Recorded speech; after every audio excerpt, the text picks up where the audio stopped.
அல்லாஹ்வுடைய தூதர் அவர்கள் சொன்னார்கள், லா துத்ருனி கமா அத்ரத்தின் நஸாரா ஈஸா இப்னு மரியம்.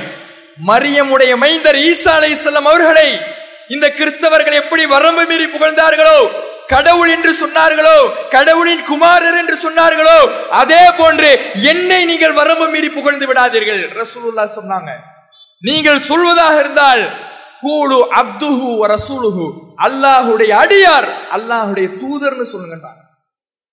எப்படிப்பட்ட ஒரு அல்லாஹ்வுடைய தூதர்வர்கள் எச்சரித்த காரியம். தன்னுடைய இறுதி காலம் வரை எந்த ஒரு தருணத்திலேயும் என்னை மக்கள் கடவுள் என்று நினைத்து விடக் கூடாது. முந்தைய சமுதாய மக்கள் போன அந்த வழிகாட்டிற்கு இந்த சமுதாயம் போய்விடக் கூடாது என்பதில் கண்ணும் கருத்துமாக அல்லாஹ்வுடைய தூதர்வர்கள் உபதேசித்து எச்சரித்து தடுத்து விட்டு போன காரியத்தை நான் அப்படிதான் செய்வேன். அதுல தான் என் வருமானம் இருக்குதுன்னு மௌலுதை நோக்கி போகுதே ஒரு கூட்டம்.